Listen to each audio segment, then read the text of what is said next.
Sekarang juga lagi banyak, lagi modern. Kalau anak sudah doyan main handphone, gedenya ini anak sudah pasti bakal kurang ajar sama orang tuanya. Kenapa? Karena sudah tidak lagi ada nasihat, udah nggak ada lagi petuah dari orang tua kita. Pak, Bu, saya dulu kan juga pernah jadi anak-anak. Saat mama saya nih, orang tua saya, galaknya luar biasa, Bu. Galak. SD saya jam 5 sore tuh harus mandi, udah rapi, pakai kain, pakai kopiah, jalan ke masjid. Itu dulu. Telat aja 15 menit, jam 5 belum ada di rumah, jam 5 lewat 15 menit saya ada tuh, mama udah depan pintu tuh, megang gagang sapu. Itu digebuk dari mulai betis sampai ke paha, sampai nangis masuk ke dalam kamar, nggak berhenti digebukin. Saya sampai pernah nanya sama mama nih ibu kandung apa ibu tiri sih?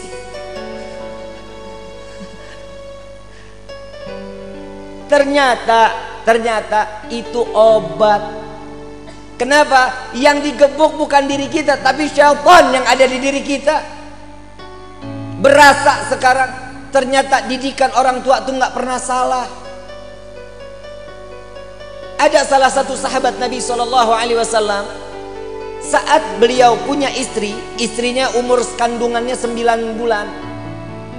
Saat ini anak lahir, ini sahabat lagi nunggu Nabi SAW dalam keadaan sakratul maut, dalam keadaan naza. Sampai Nabi meninggal, ada pembantunya datang, wahai sahabatku, istrimu telah melahirkan. Setelah pemakaman Nabi, ini sahabat pulang. Begitu pulang ngelihat,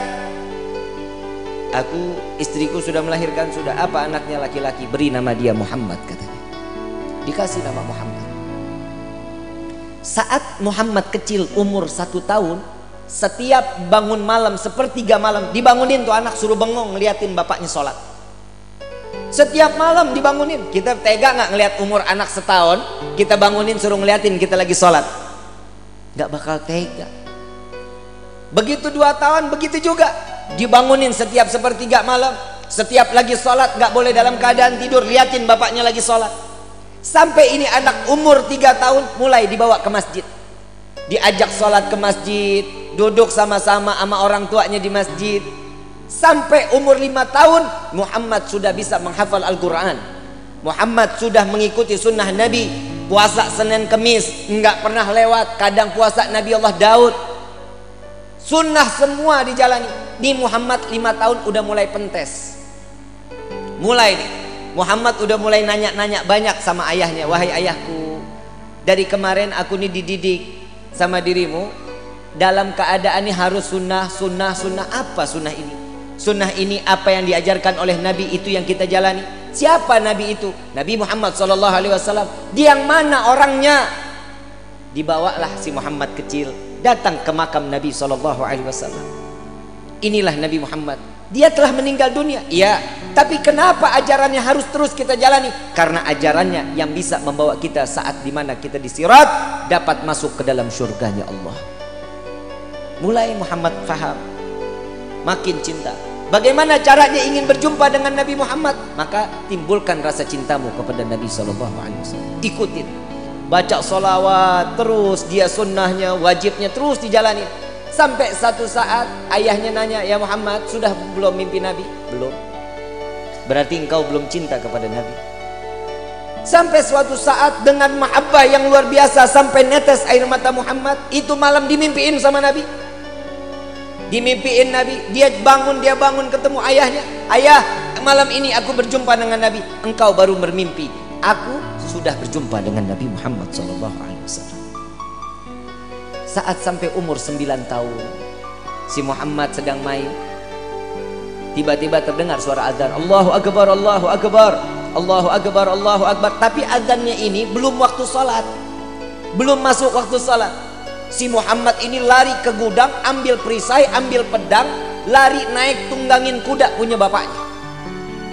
Ada di barisan yang paling depan si Muhammad. Sayyidina Abdurrahman bin Auf saat itu pemimpin peperangan bertanya, ini anak siapa? Oh, itu anakku, itu Muhammad anakku, kata sahabat. Bawa pulang, ini anak masih 9 tahun belum boleh ikut perang. Karena di saat zaman dahulu 12 tahun baru boleh ikut perang, tapi 9 tahun belum boleh. Begitu digendong si Muhammad kecil, ditanya, ayahnya ditanya, ya wahai ayah, bukankah engkau selalu mengajariku untuk menjalankan sunnah Nabi SAW? Iya. Lalu bagaimana dengan peperangan? Bukankah peperangan ini adalah salah satu sunnah Nabi SAW? Gak bisa ngomong bapaknya. Dilepas. Baik, bagaimana? Aku ingin berperang wahai ayah. Jalan. Jalan, dia minta di barisan yang paling depan. Paman Abdurrahman, biarkan aku untuk ikut berperang bersama kalian, karena aku ingin menjalankan sunnah Nabi Muhammad SAW. Dengan niat menjalankan sunnah Nabi SAW. Di dalam riwayat, berkecamuklah peperangan tersebut. Muhammad dapat menebas kepala orang-orang musyrik saat itu 70 orang. Mati di tangan Muhammad, ditebas lehernya.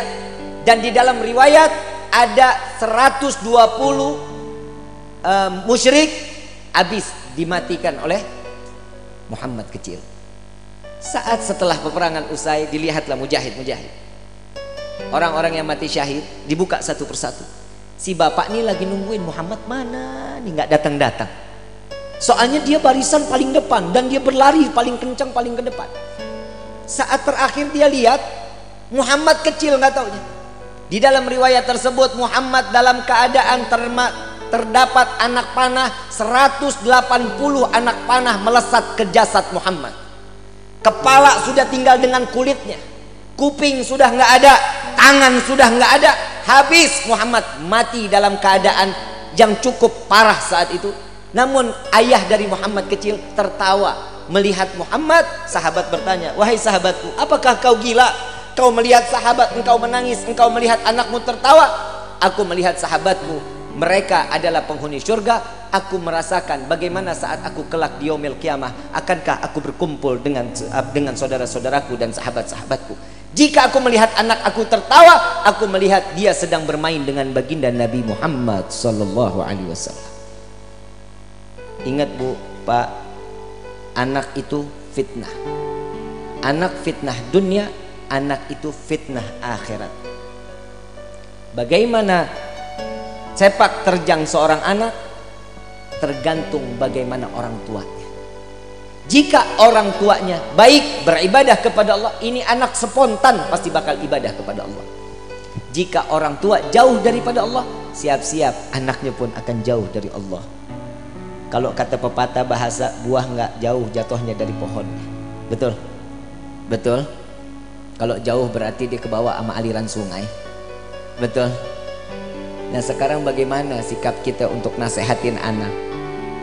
Urusan neraka udah, Bib. Urusan ini sudah. Nih alhamdulillah Kabupaten Kuningan ada Ishak, Ikatan Seni Hadrah se-Kabupaten Kuningan. Nih kita teman-teman anak-anak muda yang bisa main hadrah, yang senang mau belajar main hadrah, yuk kita sholawat bareng-bareng. Alhamdulillah sekarang kalau kemarin kita Habib Umar bin Hafid datang, kita bisa kumpulin 1000 hadrah dari Kabupaten Kuningan, luar biasa. Shallu ala Nabi Muhammad. Anak-anak muda semua. Dan alhamdulillah sekarang buat teman-teman hijrah, teman-teman hijrah dari klub-klub motor, geng-geng motor yang ada di Kabupaten Kuningan, kita juga punya Bikers Ngaji Community Indonesia. Kita siap menampung mereka yang mau belajar Iqra, mereka yang mau belajar Juz Amma, mereka yang mau belajar Al-Quran. Ayo gabung dengan kita. Apa syaratnya? Yang penting mau ngaji, itu syaratnya. Beb, saya nggak punya kain sarung, pakai celana jeans robek nggak apa-apa, yang penting pakai peci. Loh, Islam itu menandakan kan ya, ada penandanya kan, apa? Nih kofiah. Orang pakai kofiah pasti maksiat ogah. Betul? Kita kalau seandainya kita mau maksiat, wah kopiah kita umpetin dulu, gak bakal mau kita maksiat. Di situ ada banyak teman-teman kita dari Big Brother, dari X-Men. Alhamdulillah, beliau foundernya ada di sini.